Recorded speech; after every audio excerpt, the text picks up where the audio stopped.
Okay, hello everybody, and welcome to the Easy Allies Community Podcast, Episode 5.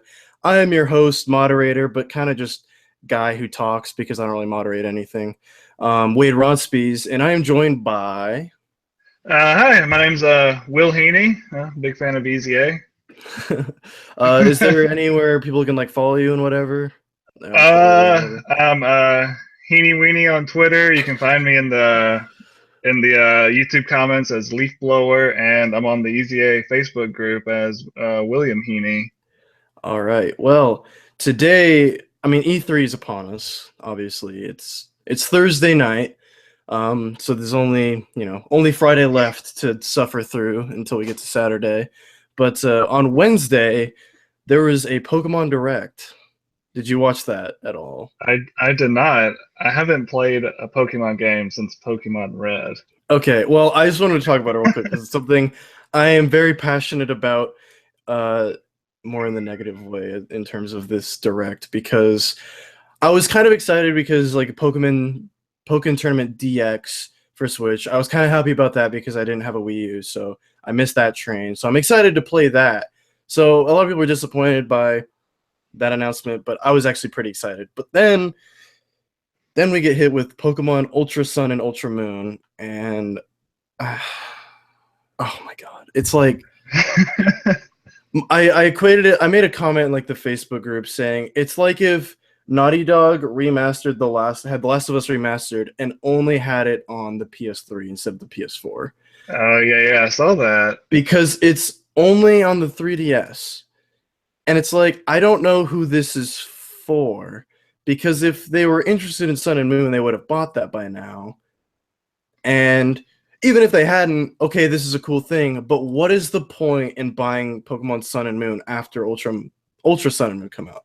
There is zero reason to buy those games the second that game launches because, they're just definitively better versions. So you're just kind of losing out on potential sales for your game. It's like, it would just... Yeah, it doesn't make much sense either. Sun and Moon came out in November? Yeah. It's been half a year and they're already announcing, a remaster or Ultimate Edition, whatever it's you a want to call director's it. cut or, it's Ultra version. But it's like, I get it. It's alternate, or they just said extra story and new Pokemon that you hadn't seen in this version before. But it's like, I already played Sun. I sold my 3DS. Obviously that's a reason to have zero hype for this, but it's like, even if I still had my 3DS, I had played Sun, so it's like, why would I pay $40, the full price, just to play the game again, but with a few added features? Where, if it had come out on Switch, I'd be like, you know what? I played this game already, but it's on the console I really want more games on, and it'd be really cool to just have that. Even if it was dumb 3DS graphics, it would still make more sense. Right. Even if they just ported the 3DS version over and it looked exactly the same, it was just on the Switch, I think that would be a much cooler announcement. At least you would get an actual Pokemon game on a Nintendo console and not a handheld. And it's the definitive version, so it's ooh, even better reason. Whereas, it's that's where that extra content would make sense, because it's oh, not only do I get this on this console I'm really enjoying, I also get more stuff. Whereas if you had the game already on 3DS, it's well, there's nothing different about it except for these bonus features, whereas... Yeah, I didn't even see what the features were, but to me, it's literally, it's nothing It's major. 6 months later, why wasn't this in the original game, or why couldn't you update it? I don't know. I think it's because they're just afraid to release a 3DS looking game on Switch. I think they're thinking well, if we're gonna do a full Pokemon game on Switch, we want to do it right and have it look pretty and whatever. I don't think I guess though, but people obviously don't care.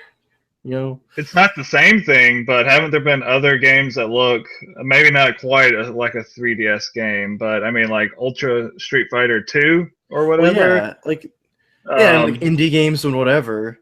It's they're not afraid to have Pokemon company, but still. And the whole point of the Switch is that it's not as powerful as the other consoles, so it's this is just a platform for games to be on and be the best they can be on. Whereas, if you want 4K get a PS4 Pro or a Scorpio this fall.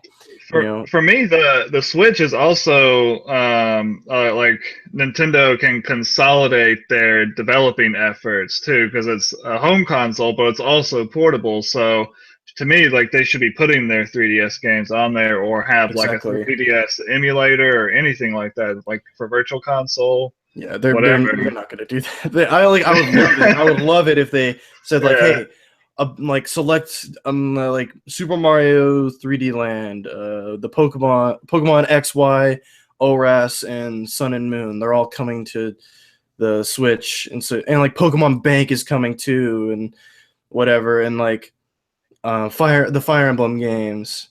It's like that would be so nice, but they're just afraid to do that because just like I think it's because there was that 3-pillar strategy they had when they released the Wii and the DS. They're saying no, we're still going to support the Game Boy Advance, and they just didn't. And I think a lot of people gave them a hard time for that. And so I think they saw that and said like, no, when we say we're going to support a console now, we're going to support it. And I think they got the wrong message. Like I think people would have said, no, we're not. We didn't want more Game Boy Advance games. We're just making fun of you because you said there would be and there weren't. It's like it would have been better if you just said there won't be, and we wouldn't have cared. It's like Nintendo's just weird. Yeah, they don't want to look like they're jumping ship, like how was it Microsoft pretty much completely abandoned the original Xbox and they released the 360, and kind of how Sony abandoned the Vita. I mean, Vita still gets some games, but I know, but no exclusives for a long time. Not really. It's To me, it was always ironic. Severed was a big one, but that came to 3DS and Wii U, I think, as well. So it's like, okay, yeah. And the 3DS, the Atlas announced the new 3DS games, the RPGs they're bringing. I don't really know much about those, just because I'm not like a huge. I mean, my Atlas history is just Persona, but. I never got into Persona. I love Persona. I like Persona 5 more than Breath of the Wild. I'm not afraid to say that. It's a brave tweet, but Persona 5 looks really good, but I haven't played either one of those. Oh, really? I haven't played many new games this year, to be honest. I have a weird thing with I have a weird feeling with comparing Persona 5 and Breath of the Wild, because I think Persona 5 has more to say. I think it's more of a socially important game. I think there's a lot of it covers a lot of heavy themes. And I think it's a very important game for that reason, but it's also just really fun and really stylish, and the music's amazing, and it's fun to play, and it's like a dungeon crawler RPG it never feels repetitive, even though a lot of them do. Right. I think, and it's very polished. Whereas Breath of the Wild, I mean, has alarming frame rate, whatever. There were moments where I was playing Breath, as perfect as that game is, there are moments where the frame rate just plummeted, and I'm like, this is not good. This is as much as I love this game, this is not. I cannot, in good consciousness, call this a 10 out of 10 game, because it's not perfect. It's under the hood, it's flawed. But then again, I go to a village. I won't spoil anything, and then the music makes me cry tears of joy, because there's a song I remember from my youth, and I'm like, oh my god, I can't believe they actually put this in the game. I'd say Breath of the Wild is more important for the games industry, whereas Persona 5 is more important as a socially conscious video game, Right. But I know you haven't played either, so none of this means anything. But both games I do want to play, though. Yeah, I'd recommend both of them. I think a lot of people would recommend both of them. Yeah. But yeah, Breath of the Wild, when I saw the trailers, it made me really excited, because I truthfully haven't owned a Nintendo console since the N64, but I played the crap out of Ocarina of Time, and Breath of the Wild seemed like it really captured what Ocarina of Time captured for me. Yeah, I almost see Breath of the Wild as more of a continuation of what Wind Waker started, which was this giant open world that you can explore at your own pace, and the story's there, but you know, but it's like, you know, you can. It's a little more. It's a lot more present in Wind Waker than it is in Breath of the Wild. Whereas like Breath of the Wild, you can just, okay, I'm off the Great Plateau. Bye, story. You know. Yeah. And so like the Great Plateau is like the tutorial area, but like. Yeah, Ocarina of Time was a little more sectioned off. Like you could go almost anywhere. Of course, you had to have certain items to get past these certain sections, but you had to go through like the loading screen to get once you get fade to black, the Great Plains or whatever. Yeah, but yeah, like Breath of the Wild has a few of those areas where like not even like really the only loading screens you see are when you're going to and from shrines, but like, okay. Yeah, like it's technologically impressive, yet at the same time, when the frame rate dips, you're just like, oh, okay, all right, Yeah. you know. But they can be a real killer sometimes. I think like when GOTY Awards, like when that time comes, I think Breath of the Wild is going to win more. But if you pointed a gun at my head and said, what do you like more, Persona 5 and Breath of the Wild, I'd probably say Persona 5. But Zelda has a lot more recognition too. Like if Mario, if a Mario doesn't come out this year, then I'm pretty sure Breath of the Wild will probably win it. Well, let's talk about that. Like, let's just jump into E3 talk then now, because like Nintendo's a good segue, because I think Mario Odyssey will have a huge presence in their direct. I think it will get a substantial, like how the direct a while back. I said this on the last episode, but like just to reiterate, like I remember the direct a while back where like they said like this is a big direct, but our main focus is going to be Splatoon 2 and ARMS, and they just said that up front. And when that time came, it was like 10 minutes dedicated to Splatoon 2 and ARMS. So I have a feeling it's going to be like that, where like this is a 28 or 30-minute direct, but maybe like 5 to 10 minutes of that is going to be dedicated to Mario Odyssey, where the rest might be like rapid fire announcements. Like even if we got like a Metroid trailer, I don't know if they would like iterate on that too much. It might just be like Reggie might be like, that's right, we're bringing Metroid back, and it'll be on Switch, and then it'll be out this time. Fans can look forward to it. Please be excited, or whatever. Moving on. I don't think it'll get like this huge. Yeah. So I think that's what Mario Odyssey, because I think they're going to focus more on games that are this year. And I could see them. I could see Virtual Console, but. And I mean, that's still, assuming that Mario Odyssey is going to come out this year too. I think it will. They showed a lot in that initial trailer. Yeah, that was in January. So yeah, they did. So I have a feeling that game is pretty far along. I think the holiday 2017 release window is more just so it's spaced out between their other games, rather than we hope it's done by then, if that makes sense. Okay. Yeah, because I mean they could release it in December, so I think they'll release it before Black Friday for sure.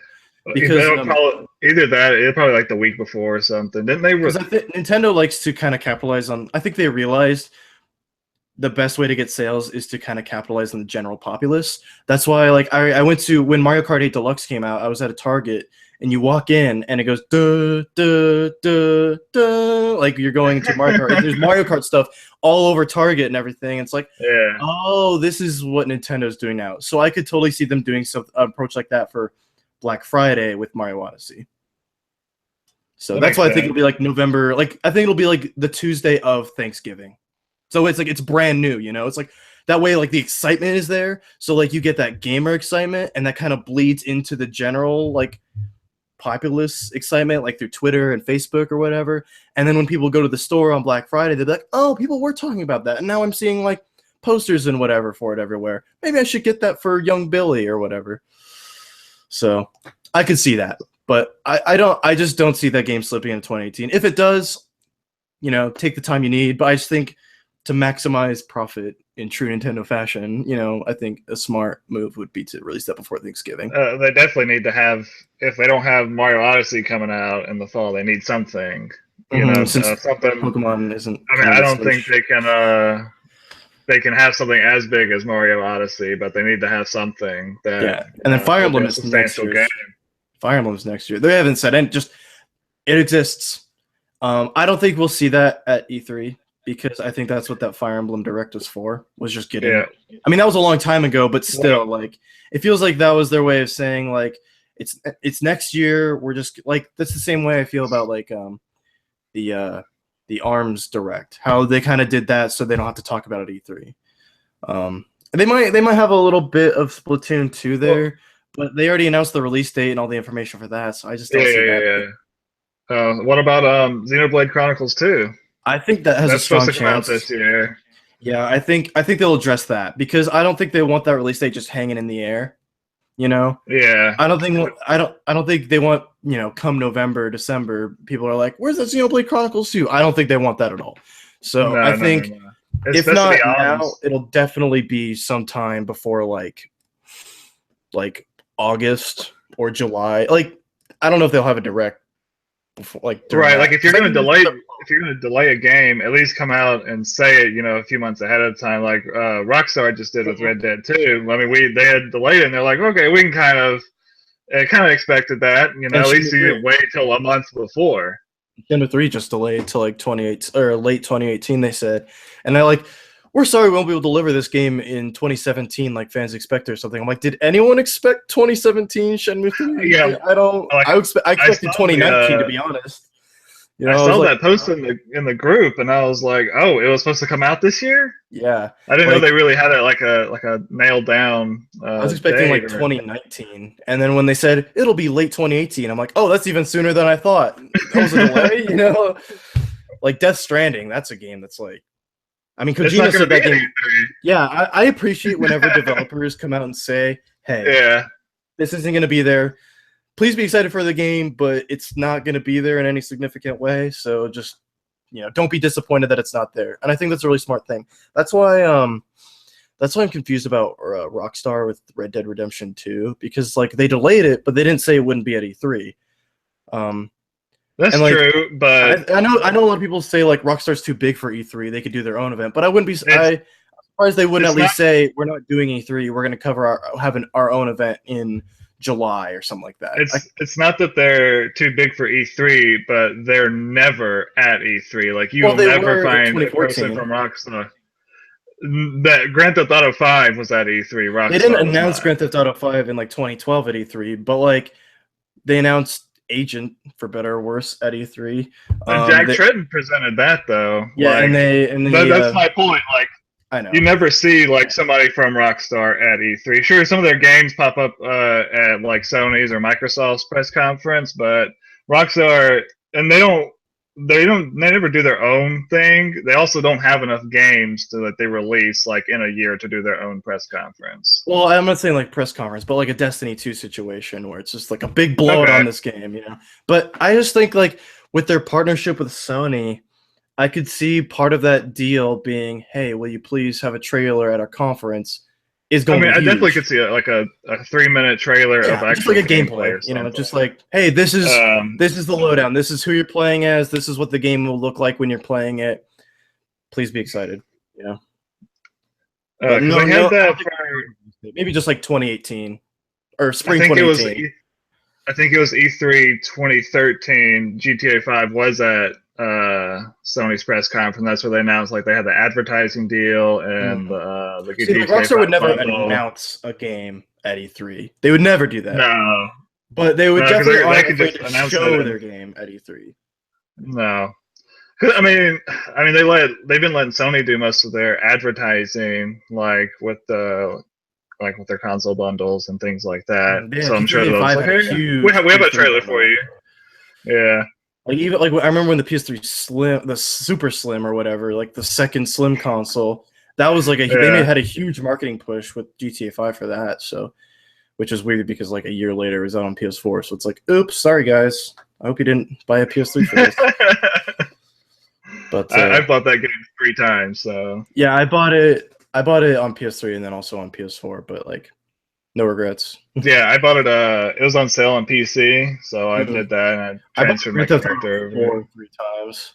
I bought it on PS3, or I bought it on PC first, and then PS3, and then Xbox 360, and then I would love if they Wow. re-release that, but they won't. Like No. they just don't need to, so they won't. You know, like as much fun as I had with that game, I'm not like dying for it on PS4. It would just be kind of nice to have it for the sake of having it. That game was really good for its time, but I just love how goofy it I is. remember like the vehicle handling Oh was yeah, not that like it has not I like aged as that well. honestly. Like Really? I wanted to age Like well it's because not bad. like I just love the goofiness of it. You know, it's like I don't care if it's I bad as long as it makes me laugh. I don't care. love the story and Nico, and I Oh yeah. mean Roman's annoying, but he's like a funny character too. I loved all that, and I love some of the characters that actually came over to GTA 5, And then like were Patty promptly and killed. But yeah. Well, Patty I think is still alive oh yeah. Oh yeah. But like if you used him in a heist. yeah, I was disappointed. I mean, I don't think people care if it's spoiled or not because it's been 4 years since that game came out. But like, was it Johnny was his name? Yeah, I believe so. That's what I was trying to think, but it's the I guy from didn't play Lost in too the much Damned. of the Lost in the Dam, so I don't remember it too much. But like, I still like I knew that character fondly, and so when they killed him, I'm like, oh, what a middle finger! And then you killed the Lost. I'm like, what a middle finger to everyone who loved GTA 4. I'm like, oh Yeah. guys, why you got to do that? But Um, like I just like I guess my memories of GTA 4 are going into multiplayer matches and turning invincibility on, and then goofing around with the RPG, and just like rocket jumping everywhere, and watching the ragdoll physics bug out. Like those are my memories of GTA 4. Just like the really goofy stuff. okay. So I never played So that multiplayer I didn't play that multiplayer much at yeah, all. I there's a lot missing from GTA Online. Honestly, like there's no cops and crooks. There's no there's nothing like GTA 4 had where like you could just enable invincibility and have fun like with the physics. Yeah. So that really disappointed, especially because the RPGs in GTA 4 were just like ridiculous. And They like seemed to like when you shot the RPG, it like came out in a spiral all the one was time. so fast, like it's way faster than Yeah. it is in GTA 5, at least like as far as I know. But like, I just love GTA 4. They don't need to bring it back, but it'd be cool. I doubt like that's not an E3 prediction. It's just like that'd be a dream. I guess like instead of cops and crooks, they had different game modes where you could kind of play as the cops. This is not exactly apples to apples, but they had Top Fun where you're in the Yeah, people like are the in the adversary jets and people modes. are yeah. Well, and there's also like the open So I world think that's stuff, kind of but their answer to that.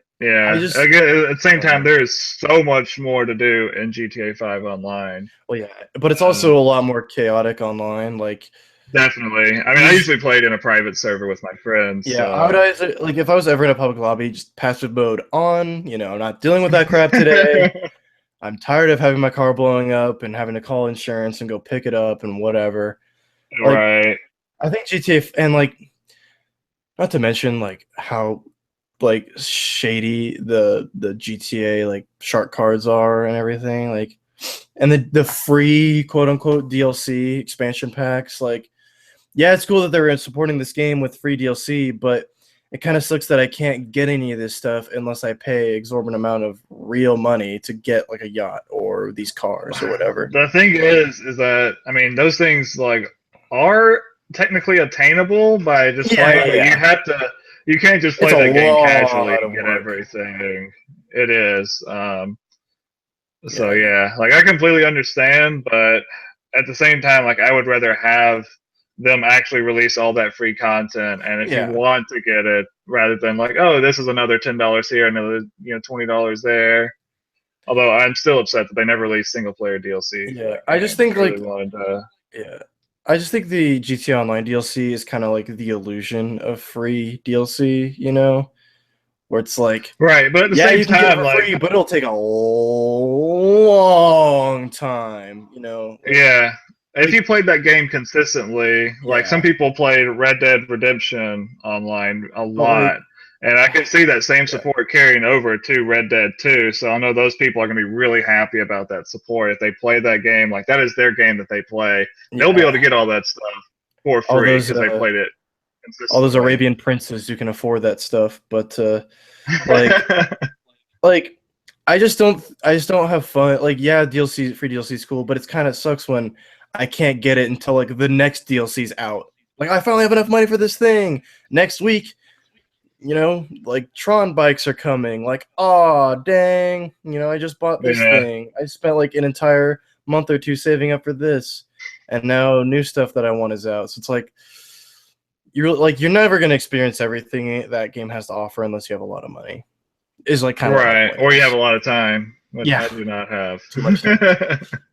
Yeah, I'll see people on there who are like level like 500, and I don't play that game anymore. But when I did, I'll see people who were like level like in the 500s or whatever. I'm like, what do you do Yeah. aside from I play know, this game? like at the when the game first came out, you could there were some easy exploits to Oh level yeah, up people are and gain hacking a that stuff lot left and of right. cash. Yeah, well, it wasn't really hacks, but it was just like you could Yeah, well, do yeah, like that this too. one mission over and over and get a ton of money and XP. So a lot of people jumped ahead really quickly, and they had Yeah, like $10 million just sitting around that, so they could buy a lot of the DLC. And I had a friend yeah, that did that, yeah. I just hope but that stuff doesn't come to Red Dead Redemption 2 because they definitely seem to have sort of a focus. They have a plan for online because that's part of the Sony exclusivity deal is like exclusive online content. So right. my You concern is know that that they're going to be showering that game yeah, with content like they did with GTA 5. my concern is like, is the entire game on like, is it online focused or like, because the trailer kind of makes you go like, I don't, because like at the end you see the whole gang riding together. You're just like, is Right. that So like, is this a I prequel to think Red Dead Redemption 1, but it's called 2 just for the sake of like not well, there's confusing an audience? Like, what's going on here? So there are a well, lot of questions that remain. you could also be playing as was it Jake Morrison, John's Jack son? Marston, his son, Jack yeah. Morrison. Yeah, you could be playing as him. But yeah, I think it's a good chance that it is a prequel, and I think you'll probably like. I mean, you had three characters in GTA 5 you could switch between. Maybe you can Mm. swap between kind of the whole gang, I think but that would maybe just you get a only little out of focus on a few control. of them. Well, I think they'll focus on a few character stories, some of the more main ones that was in Red Dead Redemption. But like when you're doing a heist or something, you'll be able to control all of them for all these different moving parts of a heist, so like a train Yeah, robbery, yeah, I for could see that. example. I just think the game will definitely have a. I don't. I wouldn't be surprised if you can't change characters except for those like scripted moments or something like that. Because I think the whole point of Red Dead Redemption is it's John Marston's story, So like, or at least the Marsden experience. I don't know, because at the end of Red Dead Redemption 1, Jack Marsden's a huge presence, but like my only concern, I don't think it's a direct sequel to Red Dead Redemption 1 because that entire game is about the death of the Wild West, and so I think it'd be kind of Right. weird Like that I don't. Yeah, that's why I think it's more likely a prequel too. Because I mean, it looked like in that trailer, looked the Wild West was pretty prevalent. yeah, exactly, and like you didn't see any cars in the trailer, but I mean they very well could be, but like I just don't see what like it feels almost like disingenuous to the story of Red Dead Redemption 1 because that game is so focused like on how the Wild West is ending and like there's that underlying kind of sadness there. Like this is a lifestyle that's coming to an end with the rise of vehicles and urban life and the government and all that. Right. And so I think it would just But be disingenuous the first game if you had a sequel where you're still trying to be a cowboy, even though that's just kind of a not. I mean, they could play on it, I guess, but I don't know. yeah, but also to play devil's advocate, I'd love to see John Marston in that gang in their heyday. Well, yeah, I like think that would be awesome. I think that's the prequel element is that it is going to be all of the stories he was talking about in Red Dead Redemption 1 about how he's in this gang and he did some terrible things. And like I wouldn't be surprised if this is a game that's going to get down and dirty with some like really questionable and I mean, controversial content. they could, play it reverse role where John Marston is seen as the bad guy because he wants to leave the gang. Exactly. That's what I'm thinking. Like, Yeah, because like he's very open in Red Dead Redemption 1. God, it just does not roll off my tongue. But about like I made a lot of mistakes in my past. I was stupid and did a lot of bad things for bad people, and don't end up like me, Right. Jack. You know, it's like I think he owns that terrible past he has. So I think we'll definitely see him doing bad things, whether that be like something. I mean, I wouldn't call it. I mean, robbing a bank is obviously a crime, but like that's I not think as they'll. heinous as like murdering innocent people or like selling people to, like I think they'll definitely have another torture scene or something similar, like in GTA 5 I with think there will be a very Trevor. controversial moment in this game because if it Yeah, does, if it is as we theorize that it is the Bill Williamson's gang, which I think it's very likely, I think there will be some very controversial like subject matter in there. Even Red Dead Redemption 1 had some controversial moments, but nothing that was like shocking out of like yeah. Like I um don't remember you being at like a hanging, for example.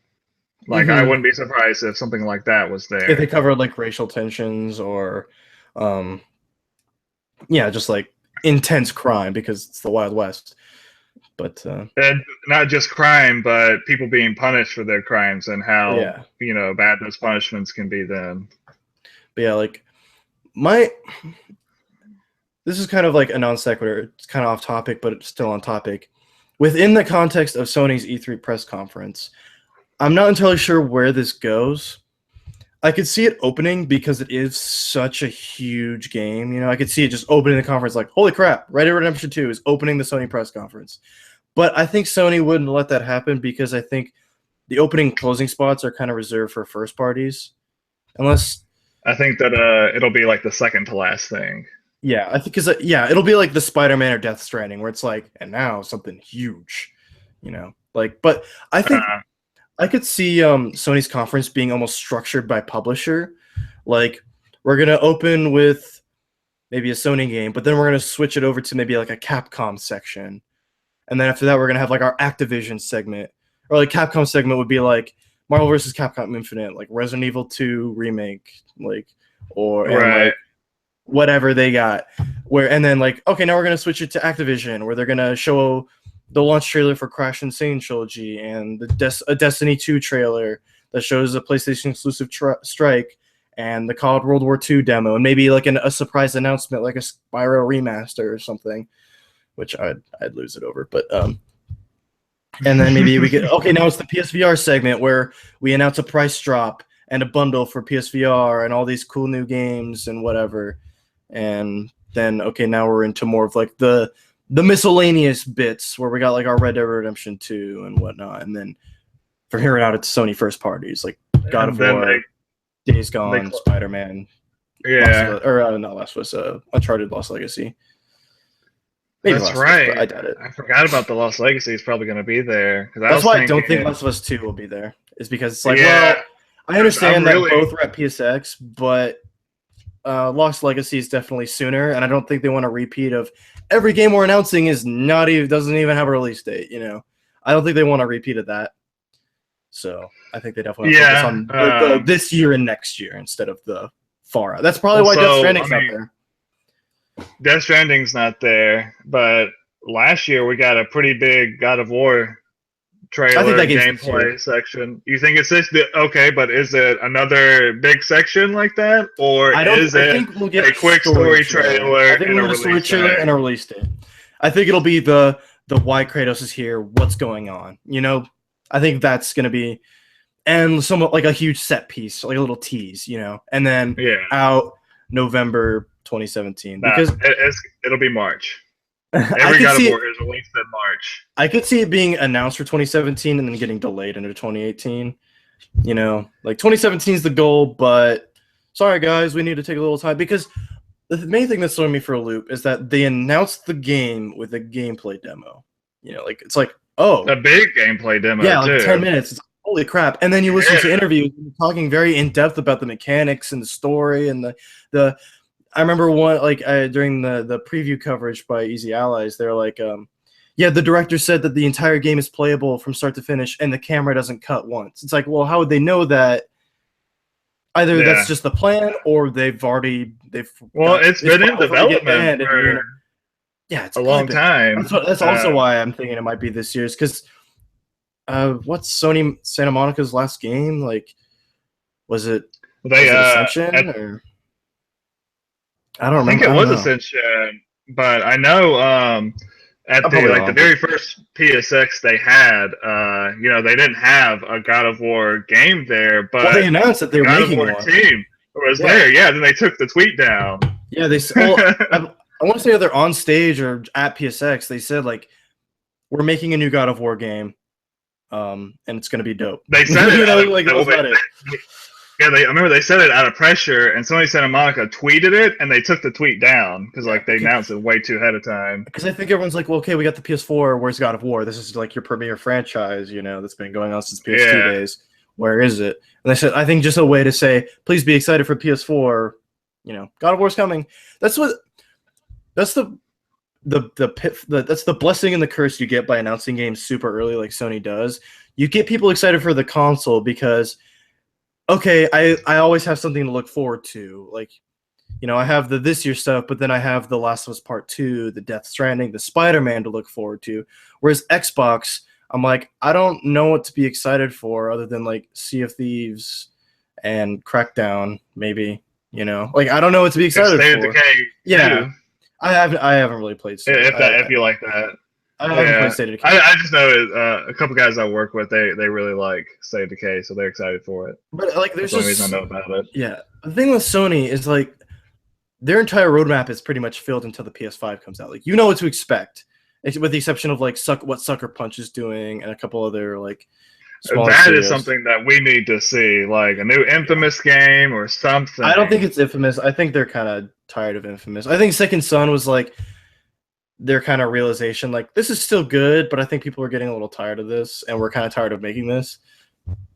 Like I think because Infamous 2 is like ending. So I think that they'll do an Infamous style game, like open world. Yeah, it'll be open world. Maybe they'll have a Marvel license. I was thinking about that too, but I just don't know what they would. Maybe like Moon Knight or something. Something like it'd be really cool if they were given like an obscure Marvel hero, like just a super obscure one, like Moon Knight or something. I mean, he's not like super obscure, but like definitely not mainstream. Yeah.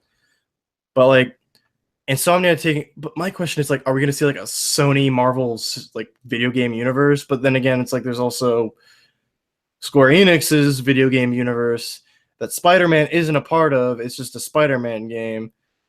So yeah, like, I don't know. I just don't see it unless it's like maybe DC or something. But I just remember hearing an interview with Nate Fox at one point, like the creative director at Sucker Punch, and he said like when they pitched Infamous, there were two other games they pitched alongside Infamous, and Infamous was ultimately the one they chose to make, but they said they still love those other two ideas and want to make those someday. And they said, like, we're not telling you what those are because we want to make them someday. So I wouldn't be surprised if it's one of those two, like one of those three games. Was one of them a Sly Cooper game? Because I know they made that already. Or they made one, like, a Sly Cooper game. Well, they didn't make, what was the... I played it on Vita. I don't remember. Like, I'm not a huge Sly Cooper fan.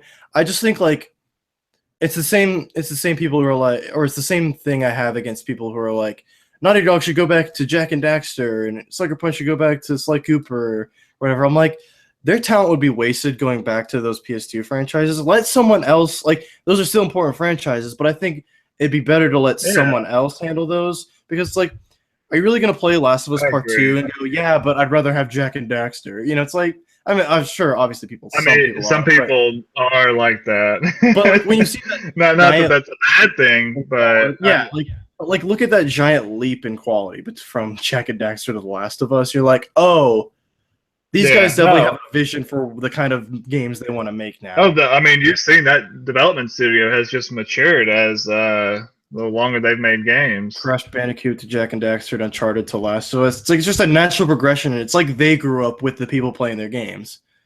Yeah. So, and I mean, I know like the talent has changed, throughout all those years, but still. But yeah, like Neil Druckmann and like Bruce Straley, those guys just know how to whip up a mean game. So like they do. They were the directors on Uncharted 2, and so when it said like they were the creative directors for Uncharted 4, I'm like, buckle up, boys, this is gonna be a good one, you know, like. And Uncharted 4 is, I think, like the best game in the series. Uncharted 2 is still my favorite, but I think from just almost an objective point of view, Uncharted 4 is like graphically better, the best, you know, gameplay wise, I think the best, that narratively. Uncharted 2 has better pacing than Uncharted 4. Yeah, Uncharted 4 is definitely more walking around. It's a little more narrative focused. I don't know. It's a little more intimate in that you like have those flashbacks as a kid where you're taking in the two brothers. I think the narrative at 4 is leagues better than the other ones, though. Like, oh, definitely, it definitely did a lot better with retelling the childhood part of than Uncharted 3 did, which I thought Uncharted 3 had a ton of potential, and they kind of wasted it. Yeah, I love every single one of those games, but like Uncharted 3 is definitely one of like a weird one because it's like there are blatant plot holes. You know, like what was the deal with the spiders? You never really learn what the deal with the spiders are because you never see them once you actually go to the City of Brass or whatever, you know. Like you never see them again. Or maybe you do, but they're never explained. Like, why are these spiders so big and weird? But I don't know. Uncharted 4, I think, is the best one from just an objective point of view. Which even then, that's a little shaky. But like, because there's always going to be argument, at the time, blah blah blah. But it's like, well, I thought that there was one thing that I was really expecting that they really surprised me with. Like, there was no supernatural element in that game. I love that decision because that's always been kind of like a part where I'm like, these would be so good, but these moments feel so out of place. And like Uncharted 3 plays on that. Like there actually isn't any supernatural element in Uncharted 3. Like, it's all just it was all drugs, you know? It's like that's actually really goofy when you think about it, but like Uncharted 1 and 2 even I mean, in 1 and 2, the supernatural elements are really well explained. One's a curse, and then one is well, like even the curse, it's like, I mean, that's I wouldn't say like the best explanation for why zombies are running is there's a curse, but like it's definitely like there could be there's just like, so it's an unexplained explanation almost where it's like you don't need the game to tell you, you can just kind of like piece it together on your own, like maybe this happened and blah blah blah, like the Nazis were there, and the Spanish, like and then like Uncharted 2, it's almost like a super steroid or something like that, it's like, well, they ate the resin from the tree of life, thinking they would give them eternal life, and it kind of did, but that transformed them to those big raging purple dudes. The only thing is, though, is like, where did they get the intelligence to dress up like a Yeti? That's what I want to know. Yeah, well, and like that's the weird thing. Like the guy in the Yeti costume still looks like a normal person for the most part. He's not like a malformed like purple dude. No, he was like he looked like the same purple dudes. He was just in a Yeti costume. Out and he was all veiny, but he definitely didn't look like. I don't. Maybe I'd have to play that again, but it was weird. They just kind of show him with the head off, so you don't really see the whole body, but he's still the same size. I mean, that's probably where I'm confused. Is like you just don't see the body, but yeah, like I don't know. Uncharted: The Lost Legacy. I just think like because that's like not the B team of Naughty Dog, because that undermines what they're doing, but it's definitely not like. It's the people not making Last of Us Part 2, basically. And it's so cool to see the Uncharted franchise continue, but without Nathan Drake. And I think that's just a testament to how strong those characters are. Like, oh yeah. I mean, like all those characters could, not all of them, but there are, like, I can think of several games with different characters. I would love to see one with Sam and Sully romping around. Like, that'd be really cool. Oh, yeah. There could be a whole future of just spin-off Uncharted games that are just these little side adventures that are only like $30-$40 that are just like, hey, this is a little, like, a cool little adventure that, that Sam and Sully I really wish they would make a Uncharted co-op game, 4-player co-op with Chloe, Sam, Sully, and Cutter, all 4, and it's like this big adventure that redefines co-op in I narrative mean, Uncharted games. 3 experimented with that a little bit, but Not like but yeah, the story is still there was a single co-op player. campaign Like in Uncharted 3. A lot of people forget that. in Like, its own parallel universe. well, yeah, it's not. It was like not. It was filler basically, but it was still there and Well, it was cool. I mean, they had that in Uncharted 2 as well. I mean, in Uncharted 3, they had the villains like Zoran and Eddie Raha, and Navarro all Marlowe. come back. Oh yeah. Oh yeah. Yeah. They had all those villains come back as the villains in the co-op campaign for Uncharted 3. That's why I said it's its own parallel universe. Yeah. Uh, It's not canon, but like, I just think like Uncharted excels in its narrative and its storytelling, and it's really hard to do that when you have 4 players running around goofing off, you know, where it's like I some mean, like kind of relies on like just get to this spot so this thing can happen, you know, where it's like it might be a little jarring for someone to be across the map and all of a sudden someone triggers the cutscene, like, oh, you know, it'd be hard. It'd be really hard to do that, is what I'm like. I'm not saying yeah, like, but at the same time, in most of the Uncharted games, in most of the games, you have at least one or two other people, NPCs with you already. Like either Sully's with you, Elena. yeah, I just think So, like I just think when it's a single player experience, though, you're more immersed in that world and the story. I mean, this is why it'd be a different. I mean, it's not gonna be like Uncharted 5. Yeah, it'd be This like a would spin off, but like even sure. I mean, then, like it's not a Nathan Drake Uncharted game. This is all those other characters that you love in their own adventure together. I could see it, but to me, like co-op games based on single player games have always felt like fan fiction almost, where like this isn't a real like whatever game. Like that was a big complaint with Ghost Recon Wildlands was like, this isn't Ghost Recon, you know, this isn't like narrative focused linear style. Like Ghost Recon was Ghost Recon co-op. I don't know. I never played Ghost Recon, but before Wildlands, I never really played. I didn't play Wildlands. So. I liked Wildlands, but it has flaws. But I don't know. I just think like I don't know. It's a really tough line to kind of like it's very hard to figure out the perfect formula for a narrative based co-op game, because I'm playing The Division with friends and we're not even listening to like people talking or whatever. We're just like, even like during some cutscenes, we're like, skip. We just want to get to the game because we want to have fun with each other. Whereas like you throw a cutscene in there, you're just like skip.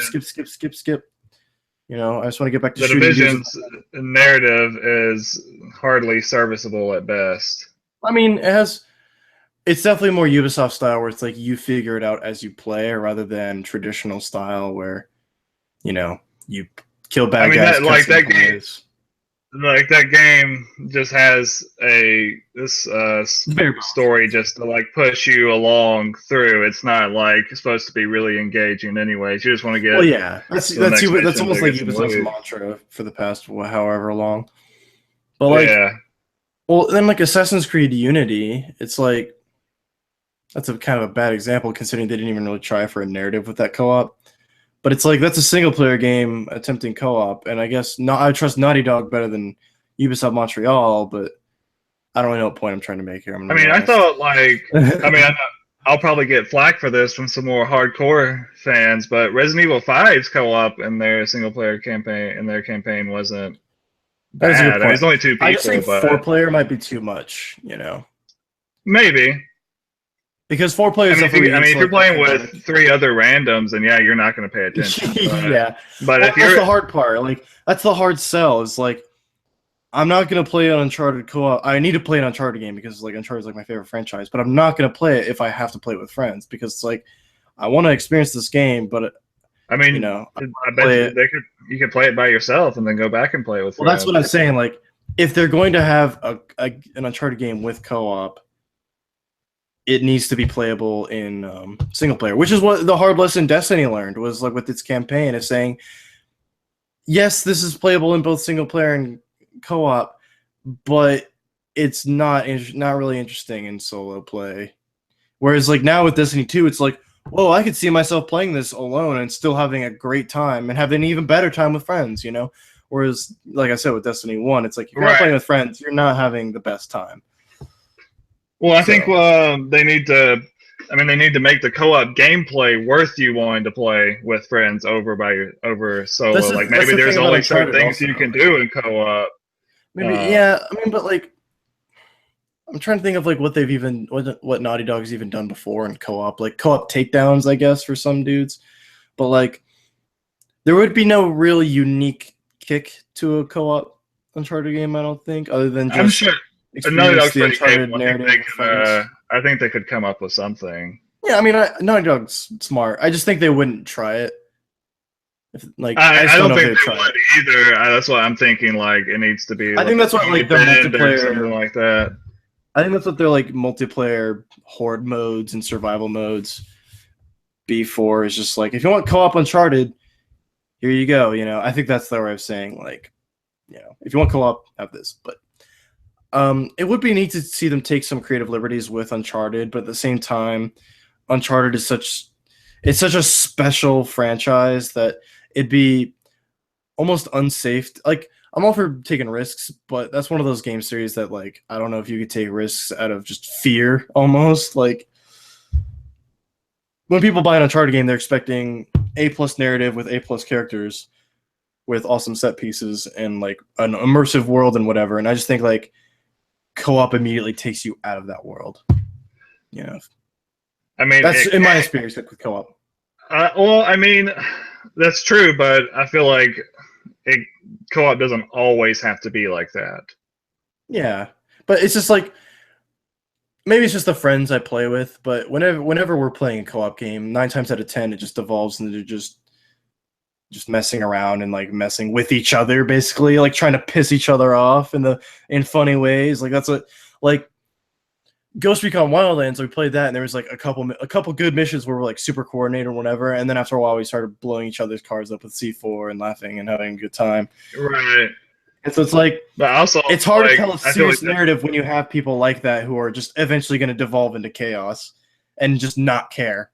I think that's one of the like the selling points of Ghost Recon Wildlands, though, is that like you You can can do do all of both. this, and whereas Uncharted wouldn't be this open world where you can just do whatever you wanted to. There's clearly a direction to go. Well, that's the thing about the Um, Division. It was definitely trying to tell it was definitely a serious game, but even that game devolves into like So, goofy like, I antics. didn't get that from the Narrative. Division. I didn't play all the way through Division. I got really disappointed with that game. But like, even in the beginning of it, like they kind of had a strong point. Then, like a couple hours later, it really falls off to me.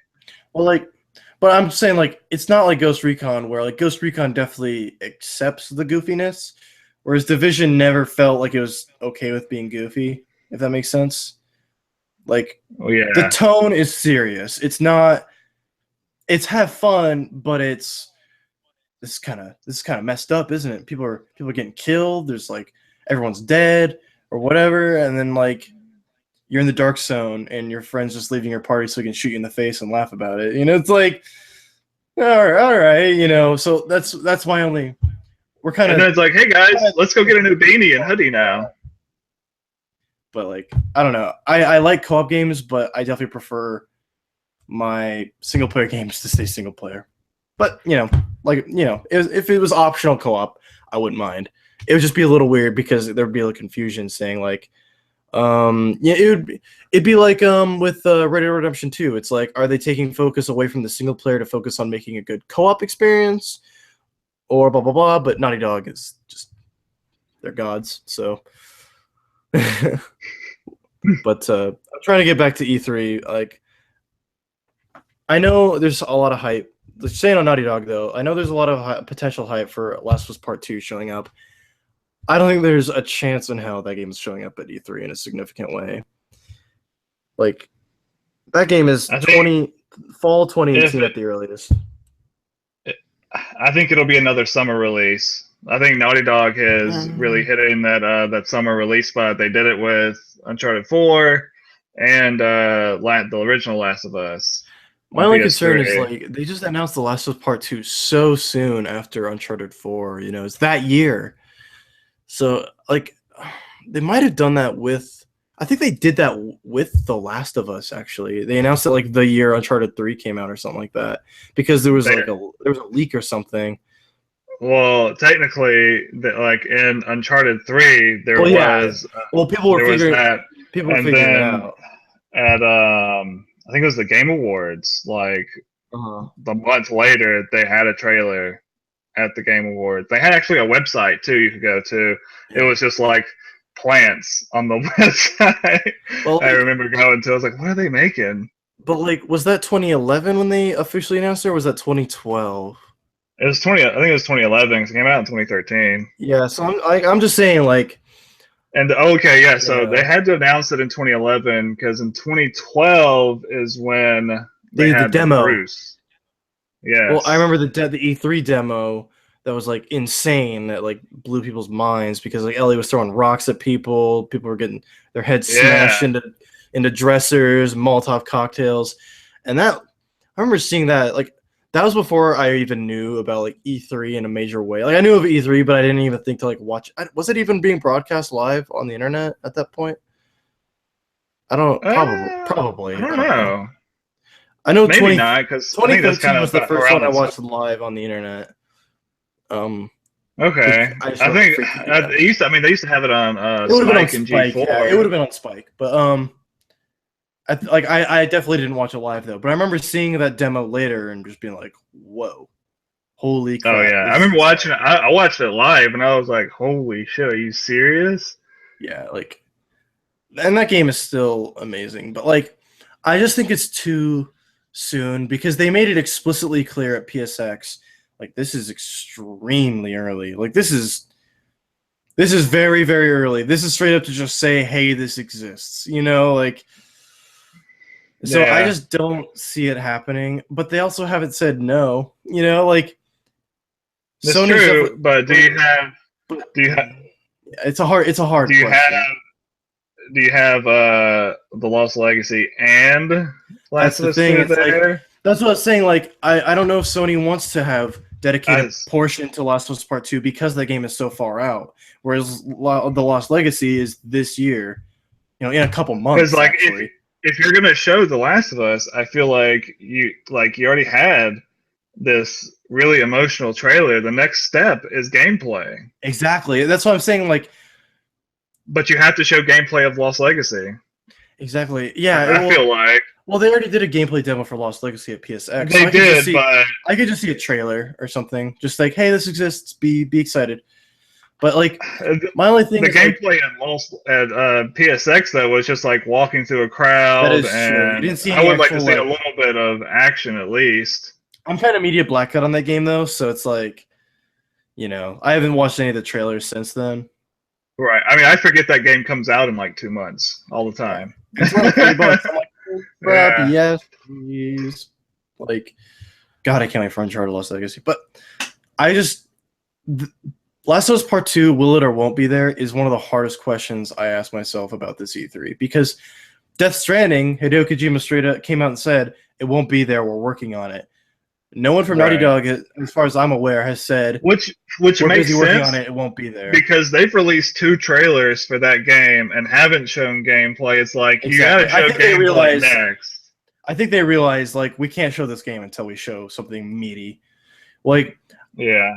there's a difference between excitedly confused and frustratingly confused. And I think they've released one more of those weird mind-bending trailers. People would go from excitedly confused to frustratingly confused. People Like, would go is this from actually a video game or is people would this go just from, oh my Kojima god, what is really this game, cool, to, oh my good at god, making what is this game? trailers? Yeah, it's just like, Yeah.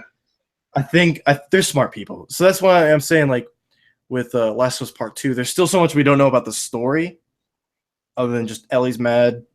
Joel may or may not be dead. I don't think he's dead, but like, Can we talk about like theories for that game really quick? I think that Joel is dead theory is dumb. I'm sorry. Like, I think I don't think that. I don't think it that. could be. I think it could happen, but there's nothing in that trailer that suggests that. Like some people are suggesting. I think that so I was watching it during the Hype Fest and I got to thinking that because she seems really, like she's gonna Intense. kill everyone. That's what she says. So I think that it's gonna lead up to like she's going through and killing the fireflies, and at the end of it, someone's gonna spill the beans that Joel has been lying to her this whole time, and there's gonna be part 3 where Ellie's gonna be after Joel. I don't know about that because I think at the end of The Last of Us 1, spoilers for Last of Us 1 for anyone watching this who hasn't played it, but what's wrong with you if you have it? I think her saying okay at the end was her knowing that Joel lied to her. You know, I think that was her way of saying, whatever, you did what you did, you know, let's just move on. I'm here now. But I don't think she knows what he did, or like, you know, like the semantics of it all. So maybe Right. So that's what I'm kind of saying, like that she might find out exactly like what happened, or what he did, but what like either my thing somebody is or like he tells her. I don't think Joel is like warping her to hate the Fireflies though, because in that trailer he seems a little apprehensive, like, are you really gonna go through with this? You know, like, you know, so that's why I only think I'm like, is Joel giving her ideas that the Fireflies are bad people and tried to kill her? But like, I mean, Well, that was maybe he did true give because they her were. ideas, but maybe he did tell her a part of the story that really made her hate them, and he didn't even Yeah, intend for that reaction. and plus, like, if you play Left Behind, you kind of see like a little bit of resentment toward the Fireflies, where it's Yeah. like you know, like they're leading me down this lifestyle that I didn't ask for. Which You know, is funny, which is weird because in the base game, she's willing to basically give her life unknowingly to the Fireflies. well, But I don't in think the she knew. prequel, Well, because like she knew that she was the cure to everything, I think, but I don't think she realized that she would have to die for that. You I know? mean, I don't think she did either, but she was still willing to help them, despite, Yeah, that technically is in the like timeline, she didn't really want to help them at all. she was still a little apprehensive about. I think she was just apprehensive about going with Joel. Yeah, she wanted to go with Marlene, not Joel. That's what the contention was all about in that game. But like, I don't really have any theories to Last of Us Part Two. Really, I don't think Joel's. Everyone's like he appeared as like a ghostly apparition in the trailer through the door. I'm like, that's just a lighting effect, guys. Like, why are Yeah. we? What? No, I think guys. it was supposed to distort you so you didn't know it was Joel at Yeah, it first. was for the sake of the reveal, not because he's Yeah, dead. just like you didn't know that was Ellie, but you sure as shit knew it wasn't Joel. Like I saw the fingers trembling and the tattoos. I'm like, who is this? And then Yeah, exactly. You're and like, then is it Ellie? you get It's not and then Joel. Like, what? it's Knuckles are way too young to be Well, yeah, Joel's. you see that, and then you see the guitar. So you're like, is this Joel? No, that can't be. Yeah, it's just like it looks Is too it a young? young. And then you Well, we. see, yeah, and it's like that's such a good reveal where it's like you don't even I know who know it is. Like that trailer is just amazing. I like it that's one of is. the best announced trailers like I've seen in a long time. Just I like saw a really good announced trailer today for a game I've never heard of. I don't. I think it's a new IP, like as of today. Vampire with a Y. oh, I started that trailer. I just didn't care, so I just stopped watching the trailer like in the first 10 seconds. It's like 3 minutes, but they show so much in that trailer. Give it another shot. I Give know it another it's shot. just. Watch the whole thing through. There's so much going on and I how think it was they because I was do about to eat, and everything. I'm like, I I thought don't it want to was watch something really about good. vampires while I'm eating my mac and cheese. I'll save this Okay, for later. I'll I'll give you that, but definitely give it another shot because even if you don't care about the game at all, I thought the trailer was really well done. Isn't it made by the same people who made Life is Strange? I don't think so. I don't I remember might have who the I might have just developer heard. was. I don't know. We don't do corrections here, thank God. But I'm not gonna. I don't know enough to. I'm not gonna pretend like I know. But I've heard people excited about that. I'm not super into vampires unless it's Castlevania. It didn't seem like it definitely doesn't seem like your typical vampires. Like I think they really only showed like a vampire section in one part. I'll But have to just give it like a watch. I saw the Steam listing on the game, and it's supposed to be an RPG. So Interesting. yeah, But I it's interesting seeing all these announcements lately because they're realizing. Well, it's kind of sad I was really expecting Middle Earth Shadow of War to be at Xbox's conference, but that trailer today kind of leads me to believe that it won't be on stage. You know, No, it it still won't could be. be. The Middle Earth Shadow of War won't be I didn't on watch the this. story trailer for that. I saw there was a new trailer, but I didn't watch it. Yeah, that's why I'm like, I was really expecting them to like hold I mean, off. I still think it will be I think because they could. they're the only game that Yeah, has talked about having a well, Scorpio thing. So Destiny I 2 think it did as has to well. be there. Destiny 2 talk about I Scorpio as well, guess so. but not like because they're still partnered with Sony, so they're not like making a huge push for it. I mean, they're gonna Whereas I think Middle right, Earth is but I mean that definitely also Destiny 2 was just like Scorpio, baby. Destiny 2 is just a couple weeks ago, whereas they talked about the Yeah, Scorpio version that was the more first like game. a month or two ago.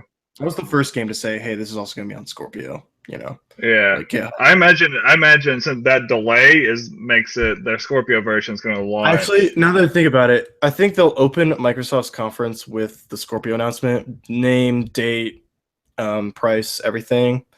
And I think for the rest of the show, you'll see like Xbox One, Windows 10, and Scorpio exclusive or whatever. But like, I don't know if there's going to be. I think there'll be several multi-platform games there, and well, they'll yeah, be like I think there'll be a showcase of games it'll that be will like run and look supported way by better on Scorpio. Scorpio. Yeah, like best on Yeah. Scorpio, and then it'll probably have, exactly. it'll probably have like a demo or not a demo, like not a sizzle or a demo reel, just like a slew of games that are dedicated to looking as best as they can on Scorpio, like Crackdown, Middle Earth, Forza Motorsport 7. That Crackdown and Sea of Thieves and State of Decay, those all have to come out before next E3. Well, my thing is like, didn't Middle Earth get delayed to October 10th? I think. Yeah, and that's a Scorpio game, and I think that's the launch. I think that's the launch too. But I don't know if Microsoft would let them almost soft leak the release date of Scorpio. You know, in a way, like I don't, because I think maybe Microsoft is thinking, well, it's on other consoles too, so maybe they won't suspect anything. Well, then when do they announce the delay? Then they can't announce it at E3. You can't have that kind of buzzkill at E3. Well, I mean, they already announced the delay to October 10th like a while ago, but like, right. That's why I think I think the delay was so it would coincide with Scorpio more, less like a polishing thing, and more Microsoft wants this to launch with the Scorpio and have right. I think they want people to play it on Scorpio. If they're getting it on Xbox, they want them to play it with the Scorpio, not get an Xbox One, play through the game, and then get a Scorpio and go back and play it. You know, they wanted it to be play it first on Scorpio. That's what happened with me with Assassin's Creed 4, because it came out early. It came out before the PS4 came out, the PS3 version anyway. So I bought it on PS3, and then when the PS4 came out, I paid like the $10 upgrade fee, and now I have it on PS4. And it's like, yay, prettier graphics, more trophies. I can play with friends now. I waited for that game to price drop before I got it. Assassin's Creed 4 is so good, though. PS4. Oh my god, I love Assassin's Creed 4. Speaking of Assassin's Creed, it leaks up the wazoo for Origins. Like, my god, yeah. There's that Target leak. I'm like, that was more like on Target end than Ubisoft's end, I think. But still, like, guys, can make people sign more NDAs or something. But like, I mean, I heard that it's the Assassin's Creed 4 team that's been working on Origins. So I'm like, okay. And then there's going to be sign. There's gonna be like, I heard there's gonna be like sailing across the Mediterranean and stuff. I heard like Greece might be a playable area. Like, it's gonna be like that not the entire coast, obviously, because that'd be insane. But I mean, right, surprise me, Ubisoft, but don't overdo it because I want your game to work. But but like, it would be cool if you can visit like Greece and like Cairo and like, I don't know, Athens. Or just like Sparta or something. It'd be pretty cool. And like, I don't know what they would do with naval combat, because like, you're still in ancient Egypt, but right. So there's no like gunpowder or anything, you know? Yeah. Like, So how do you shooting each other like bows and arrows on the bow, or you just ram each other? Is there going to be naval combat, or is it just like pure a way of travel? Yeah, there are a lot of questions I have about Assassin's Creed Origins, but I was pretty down on Origins when I was like first heard like it's confirmed Egypt. I'm like, no, Egypt is so boring. Like, they got to take everything they added to the games over all the years, like the the zip line, the guns. They got to strip all that away just so it fits this time period.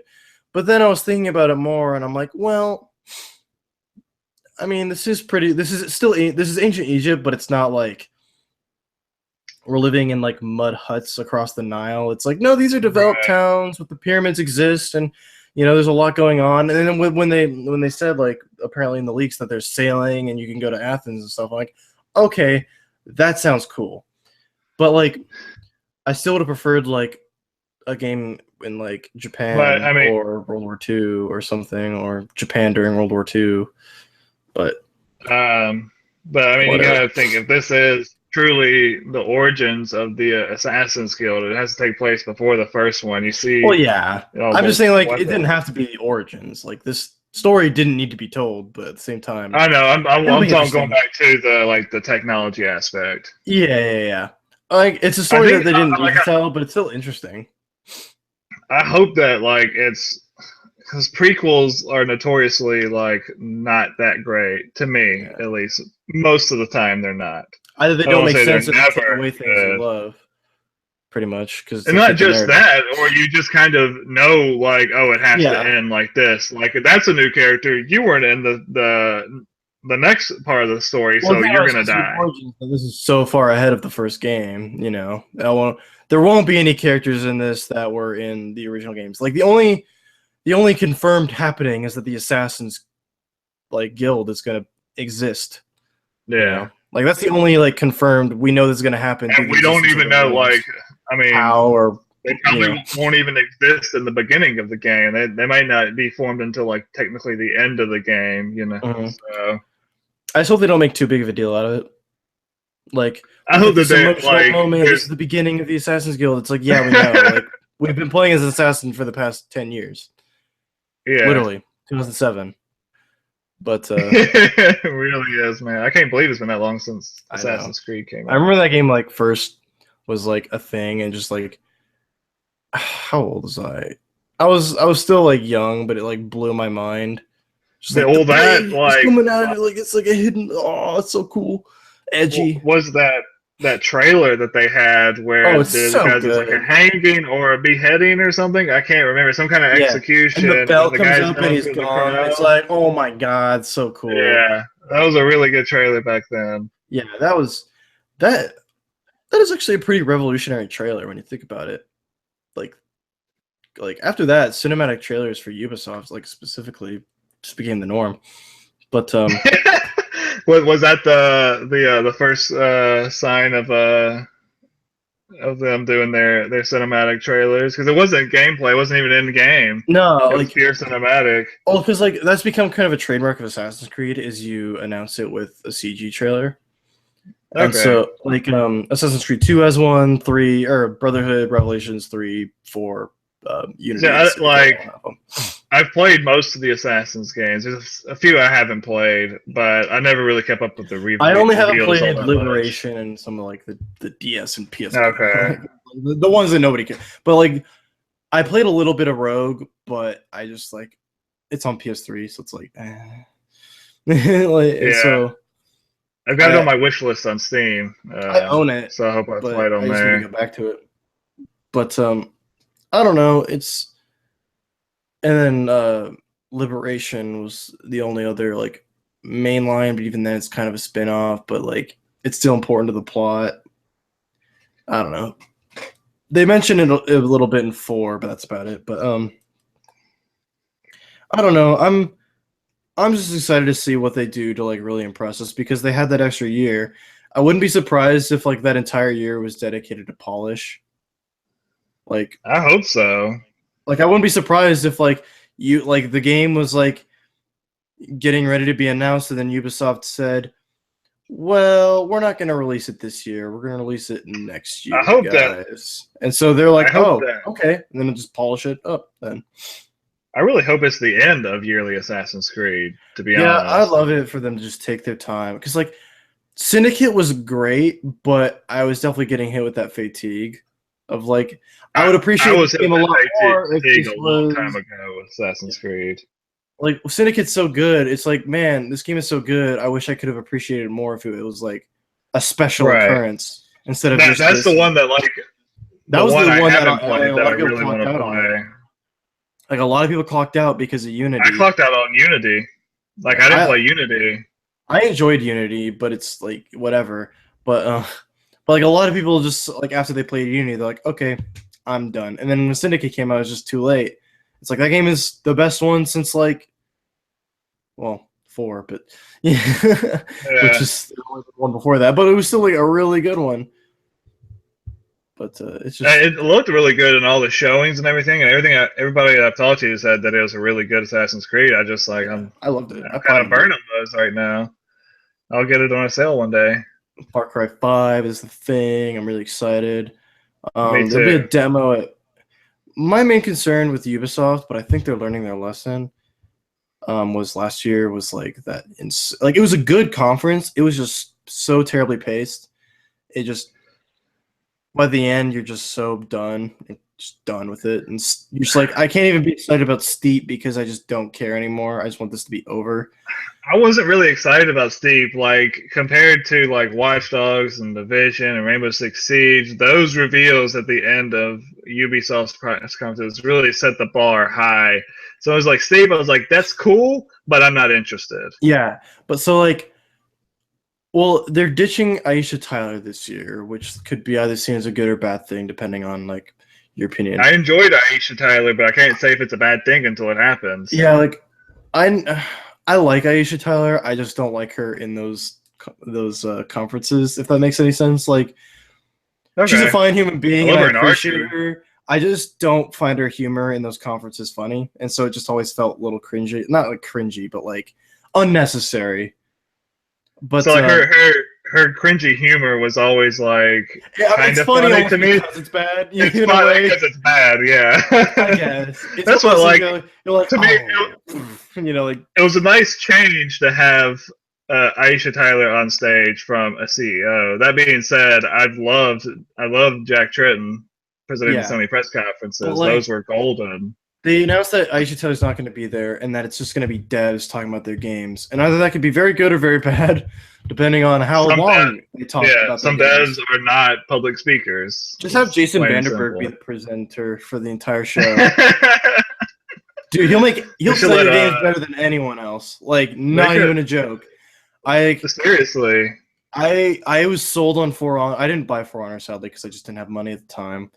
I mean, it did well without me anyway. But I would like when he came on stage and was talking about For Honor. I'm like, I don't know what this game is or who this man is, but I just want to help him in any way I can. And so like, yeah, that man is just a special human being. But I think Ubisoft's got a lot of potential this year because there's a lot of stuff. Did you watch their E3 teaser video? No.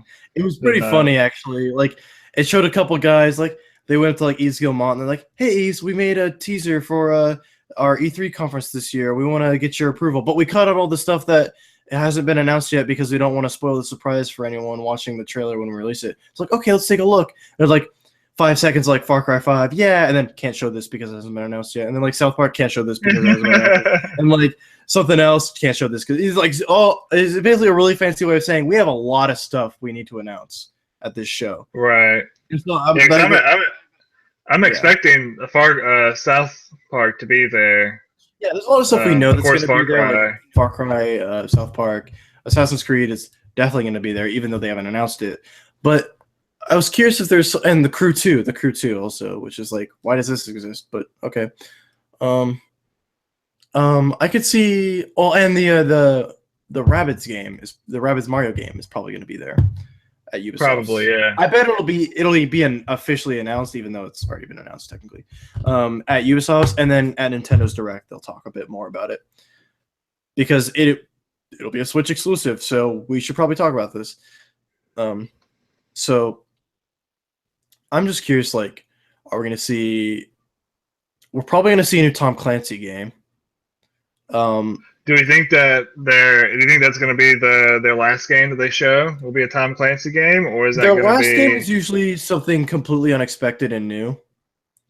But then again, 2015's ended with Ghost Recon Wildlands, but that unique and new because it was a spin on an already well-known, like a well-established franchise. Like that Well, was the the twist. Division is a Tom Clancy game technically. Yeah. Oh yeah. But like 2015's ended with Ghost Recon, or 2013's 2012's ended with Watch Dogs, I believe, right? Right, and then the next year was the Division. Yeah, 2013, and then 2014. No, I think Was 2014 might have been the Division. I don't know, but like one of them was Siege. I remember that one of those was Siege. that could have been I 20. think that was 2014's. I don't. I'm not even gonna pretend like I know, but I could see it being I don't know, like a brand new Tom Clancy. I don't actually. That's kind of hard to do because like Tom Clancy's dead, so kind of feel weird to like, because the Division was announced when he was still alive, so it kind of made sense. Okay. Whereas now, if you started a new IP under the Tom Clancy name, you'd feel a little like, what does he have to do with this? You know what I mean? I Like, wouldn't be surprised, you know. but I could see the surprise announcement being like Splinter If they Cell. still have, that's the one that I think they definitely need to have is Splinter Cell. I can see that being the surprise announcement at the end, but reboot the series or something. It could be like the huge, like you didn't see this one coming, but you kind of, everyone's been asking for it, but you never. It's like the Final Fantasy VII remake prediction, like before pre-2015. You just made it because you wanted to, because if it happened, you'd look like a genius. But so I think like Beyond Good and Evil 2 would be like a huge, like unexpected surprise, whereas like a Splinter Cell is almost more like, okay, we know this is gonna come back at some point. Just tell us when. Well, it's not like the fact that Splinter Cell is coming back. It's what they're going to do with it. Like, is it going to be a sequel to the past one, or are they going to reboot the series, I could see a reboot just because because Conviction was about, like, Sam Fisher getting kind of old, and then Blacklist was kind of still him getting kind of, like, I don't know. It's just kind of difficult because he's aging.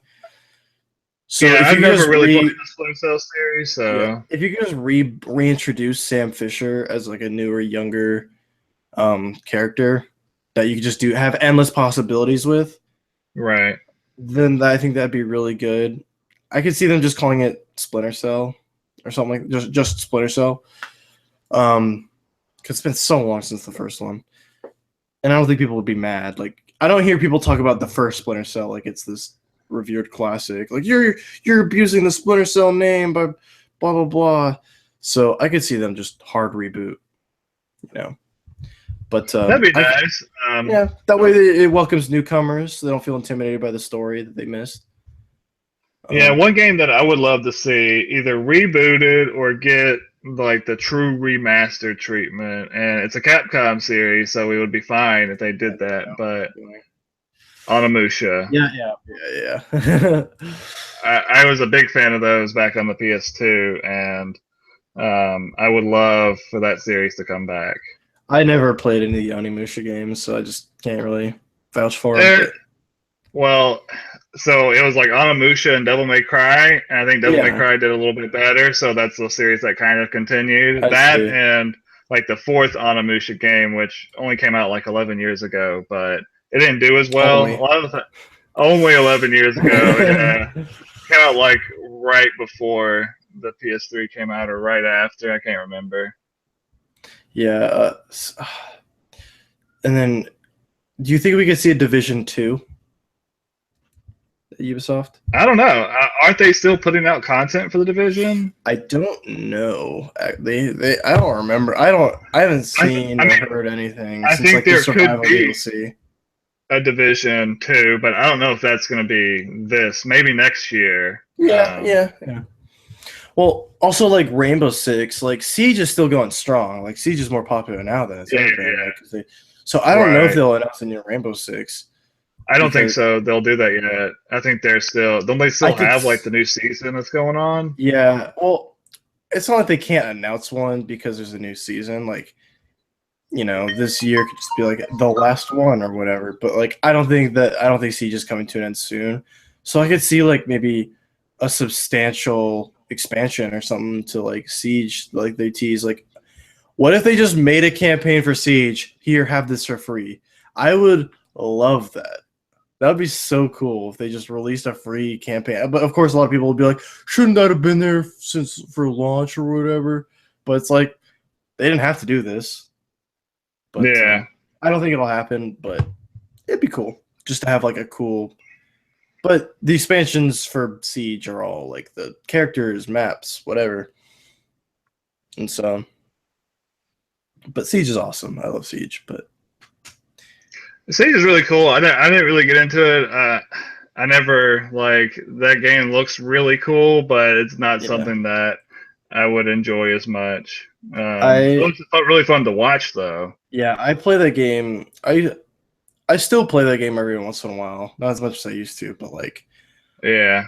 that game is just so good. Like it's one of the rare games that launches and people are lukewarm on it, and then after a while, it's like hailed as like an instant classic. Like, yeah, Siege is amazing. You know, it's like where were all of you at launch? You know, saying Siege is amazing. Yeah.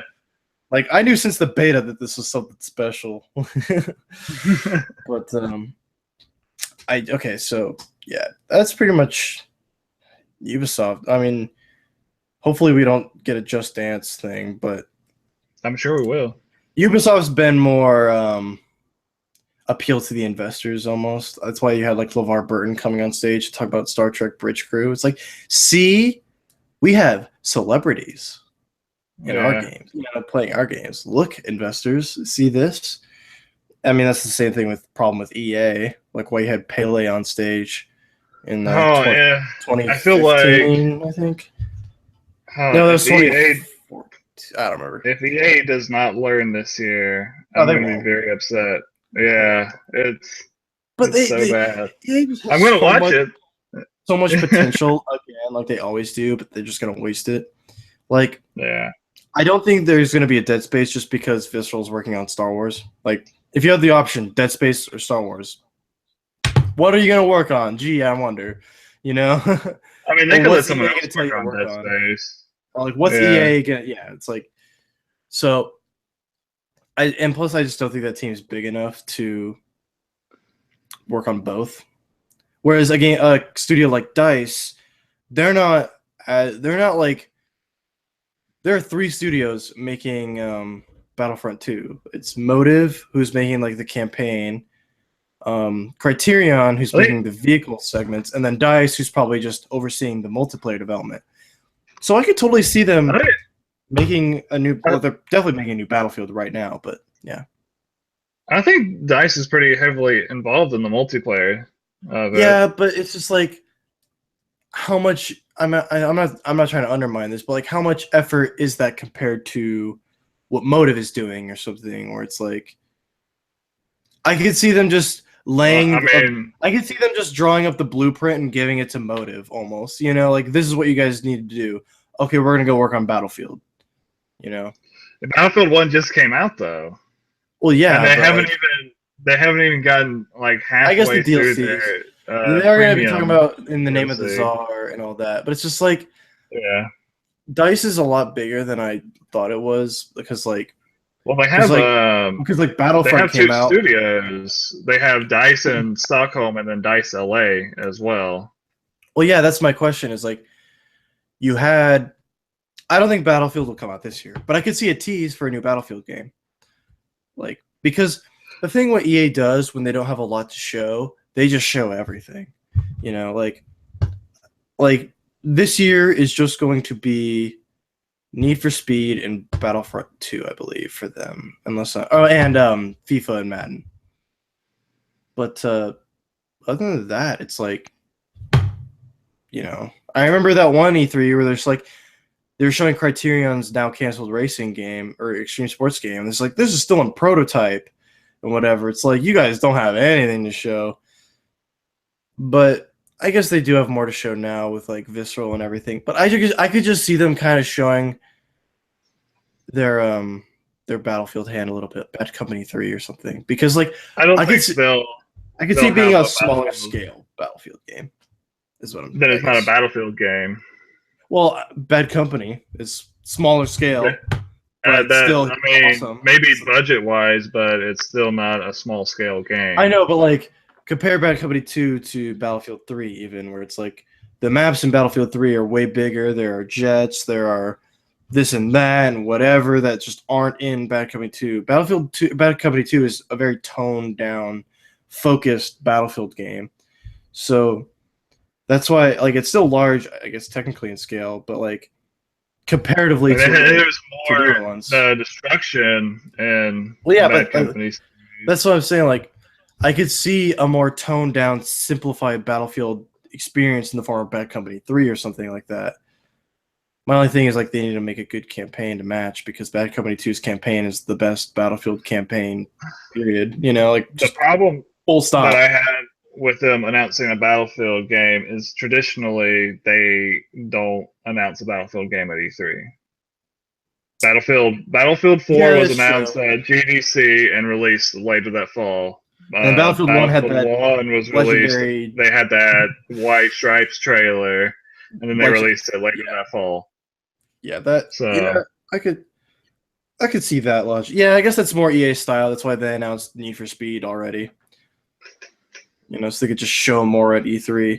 I could see that's that. what I'm like. We've been seeing a lot of trailers get announced for games lately. So I'm hoping they're like, oh, there is this trailer, so now there's going to be gameplay, Tomorrow's or the last day even if for it's just that. like 5 minutes of it, you know. Tomorrow's pretty much the last day for trailers um that aren't There will be shown. trailers after E3. People riding those coattails of Yeah, E3 that like wouldn't be there anyway. I'd There's say smaller before E3 is way better studios. than after E3 though, because after E3 people are just kind of exhausted, you know? Yeah, well, I mean, it's just like, oh, this trailer popped up on YouTube. That's you're already subscribed to IGN or Game Trailers, and Yeah. it pops up in your feed. Oh, what's this? Yeah, I guess it's just like I mean, that the always whole reason people happens announce early after is so they don't E3. get overshadowed. And so when you announce afterward, people are gonna be like, yeah, Yeah, but but did you see Onimusha 5 is coming or whatever? It's like, well, at the same time, though, like if you announce before, then like, oh, that's really cool, and then you go through this wave of E3-ness, and you forget about them until I they guess say something new. I think Darksiders In 3 had some good cases. timing. Whereas Oh ahead, yeah, it was so far ahead where like you're still in that E3 hype, but you remember Darksiders because also it was so far ahead. has pedigree. It's the third entry in the series, and you're Exactly. like, well, is this series actually going to come back or not? And And Far it Cry did. 5 was also good too because everyone was wondering about Far Cry, like when's that coming back? And now it's like, hey, here it Yeah. is. You know, here's the trailer. More at E3. And I didn't even know this till I learned this today that Far Cry 5 is gonna have a customizable protagonist. Oh yeah, yeah, yeah. I heard I didn't about know that that. until today. That's really cool. I just missed that today, you know, or until today. Yeah. I think it's because like they want you to feel more like a protagonist, an active protagonist. Like I mean an avatar rather than a protagonist. Where it's like this is you in this world. I mean, But that's how most of the Far Cries have yeah, been, but you're to still me playing at as a least. character I mean, like I that. still think that like you're still gonna have like if you pick a male or female, there's gonna be a male and female voice actor, and it's still gonna Maybe be largely the same. we'll see at E3 though. Kind of like how Prey did it. Like you Oh can't yeah. customize, but you can pick male and female, and it's just a gender neutral name. Yeah, I can see that. Or like Fallout. Yeah, or it's like voice lines for everybody. Um, Yeah.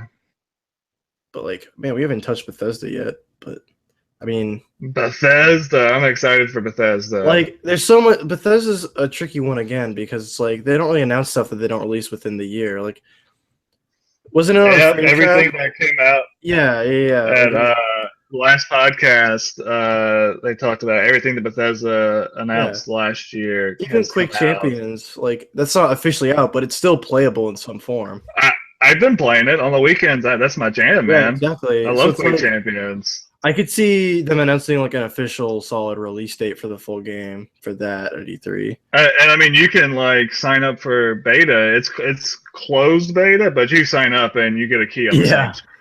Yeah, Yeah, I could see like I could pretty just see like an awesome. official like fall release date for that.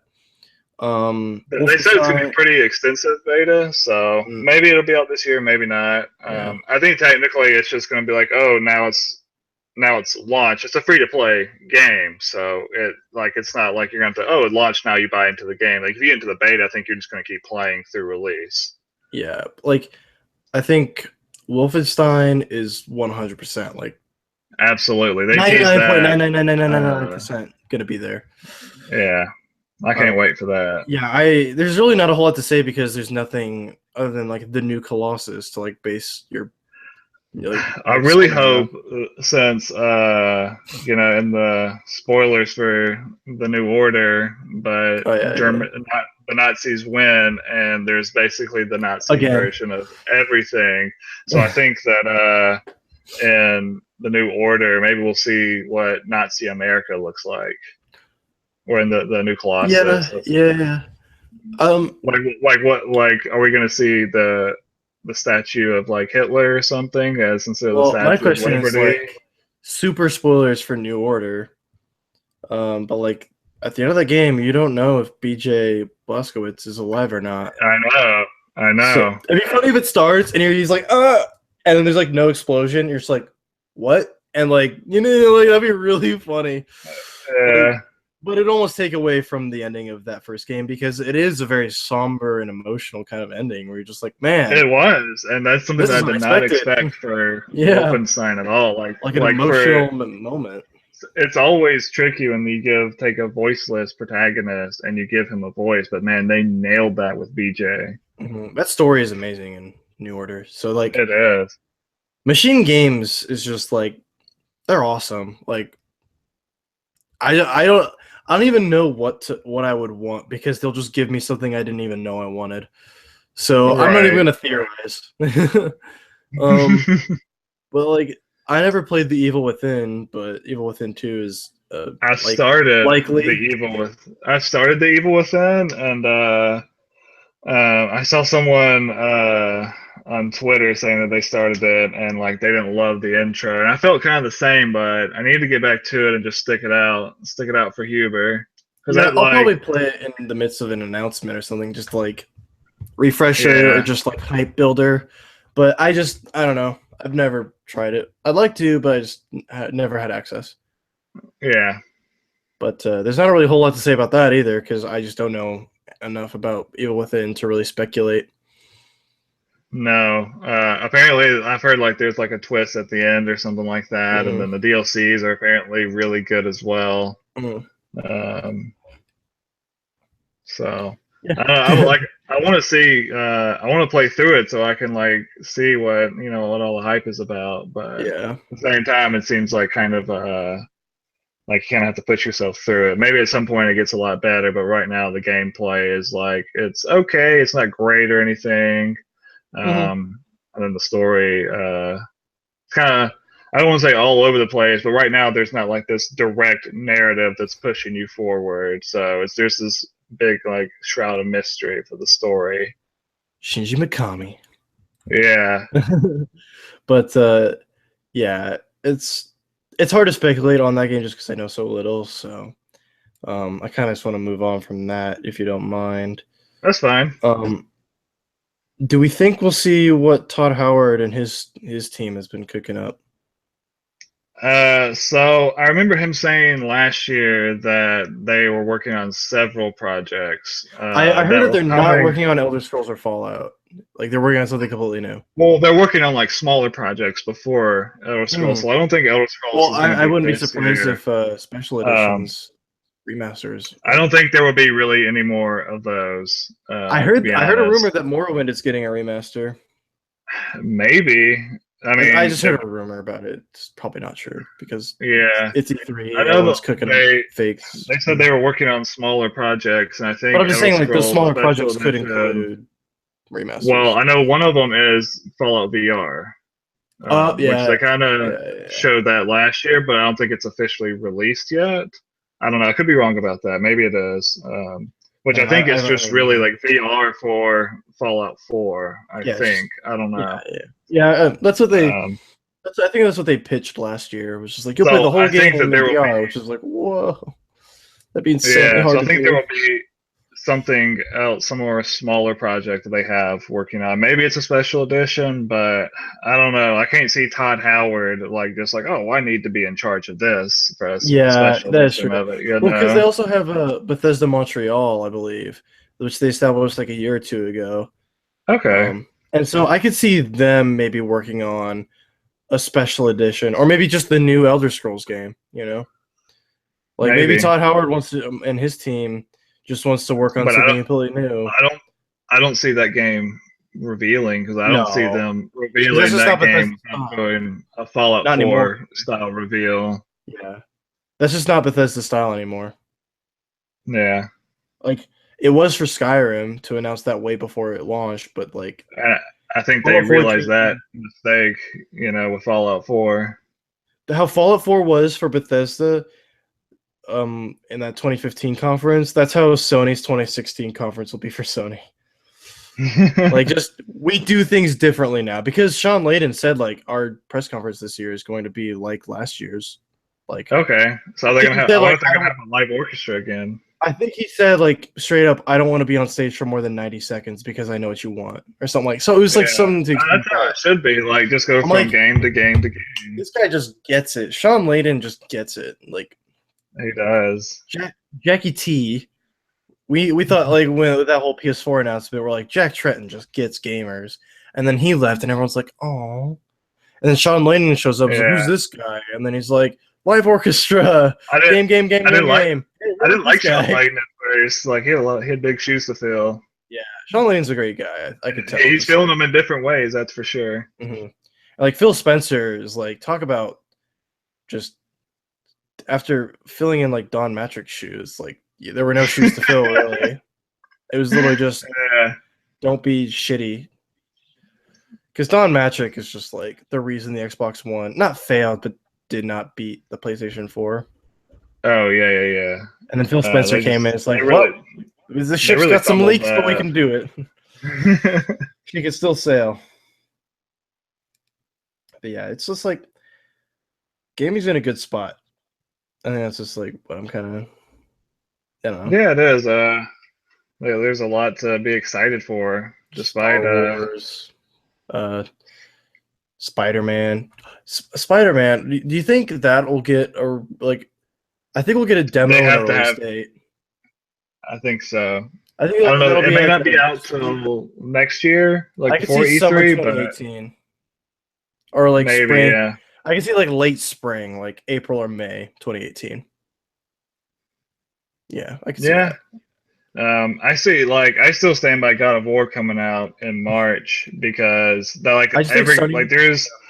it was a little more reasonable back in the day because there's like some like Yeah, that's true. Greek holiday that's in March that God of War always released But now around. we're in Norse mythology, Yeah, we're baby. Norse mythology, so I wonder if they're going to keep the March Celebrate style because Yule or it's a something. nice March game. I can't see it really competing in the fall lineup, even though I know it's a big, well-known series, I don't but know. to me, it's not as heavy as unless you released in like October or in September. Yeah, I think if you beat Battlefront 2 and Call You of really have to. Duty, You have to. I think you have to come out either the first week of October or before if you're going to do God of War in the fall. I'd say just before November if you're going to release it this fall. But God of War is still a pretty big game. Like It is, but there are like it's just a story-driven game. Like I don't see that game having multiplayer after no. But that doesn't. I don't think that will affect people's buying of the game because God of War just sells based on the name alone. It's true. But also, but it's never really had to go against that kind of competition either. Yeah, it's never had to go against the juggernaut that is Call of Duty. Yeah. Which is like crazy when you I know think they're about completely different, but when you have $60 and that's it, you're going to pick one of them and one that's going to last. And the you general a lot populace is longer. going to choose Call of Duty. Yeah, especially if that's like you play that and you're because they're going back to World War II. Exactly. Yeah, it's like now everyone loves Call of Duty again for some reason. You know, it's just like I mean, I've always liked Call of Duty, but like now it's cool to like Call of Duty again. Yeah. Hey, they listen to us. Wow. But I'm excited, but yeah. If I had to buy God of War, Call of Duty, I'd probably buy God of War, but I'm still very excited for Call of Duty. Like, Oh that yeah, just I'd seems, buy God I of can't War wait for before that Call of demo. Duty. I've never been more excited for a Call of Duty E3 demo, which is like crazy. You know that's going to be in a Sony press conference. Oh yeah, that's absolutely because that deal. I bet Sony, when they made that deal with Activision for Call of Duty and Black Ops 3 was announced, They to be did. like, I'm They tired did of not shit sharing. expect World War II to come back. Well, like when Sony made that deal and then the whole Infinite Warfare thing happened, like regardless of the quality of that game, people hated it for their regardless of reasons. They're probably just like, oh no, we just spent all this money to get this franchise that people hate now. And then World War II comes along and everyone loves Call of Duty. They're like, yes, yes, yes, yes, yes, yes. That Well, money, even if people hate that money it, they worked out. still like sold so many Oh PS4s yeah, because it was of still like, you get the DLC first and all yeah. that. And Infinite Warfare was still like the best selling game of 2016. Look, excuse me. But It's all right. the Call of Duty sells, and I'm excited for World War II, but we'll just have to wait and see what it's competing against, or if it's competing against anything. Now that Rockstar's out of the way, I feel like a lot of people are like, okay, now we can breathe. Yeah. Because I Now think we a can lot of release our people games realize, like, after September. I think a lot of people realize, like, Call of Duty is kind of its own thing. People are going to buy Call of Duty no matter what, so we might as well just not worry about it. I think a lot of people are saying, like, Yeah. Need for Speed November 10th. A lot of Like, people who are going to buy Call of Duty are not going to buy your game. yeah, exactly. Like, this is the people who buy Call of Duty without thinking too much about it are the people who bought their The PS4s to problem play is NBA 2K and Madden and FIFA, and the Call of Duty problem and is when GTA you try to release something like Titanfall 2 around Call of Duty and and Battlefield 1. Battlefield. Yeah, That was just dumb. They should have delayed that game. they should have. That would have been a perfect spring launch or Or even February or just late something. November. Like, not in between Battlefield 1 and Call of Duty. Maybe after Yeah. Call of Duty. Wow. Who would have thought? I don't know. I think that's a good spot to end on. My throat's kind of giving out, so, and I'm tired. That's cool. I was My gonna have to heart. grab my laptop charger I'm anyways. gonna have a heart attack if I keep talking about E3. So let's end. So thank you for coming on the show. I know it's like Yeah. you're busy, but it really means a lot. That's cool, man. Thanks for having me. Yeah, it's just I'm always down to talk about E3 with people, so that's why I did 2 episodes this week. Also, not just because it didn't time zones didn't work out with the other guy or anything, but yeah, I think it worked out because it's E3. It's deserving of a 2-episode special. Exactly. But A double feature. exactly. So, do you want to remind people where they can find you on Twitter and all that? Yeah, you can follow me at Heenie Weenie. You can talk with me on in the Easy A Facebook group, and catch me in the YouTube comments for Easy A Leaf Blower. Sweet. My name is Wade Rothspies. I've been your not really host, just kind of topic navigator for the day. You can find me on Twitter at Wade Likes Pie because it's a play on my last name because Ronspies. It's spelled like Ron's Pies, so I'm like, ha, I'm clever. But yeah, this is my YouTube channel, WASD Videos. If you like what you see, check something else out. Thank you for watching, and I'll see you next time. Love and respect. Okay. Love and respect. Stop, bro.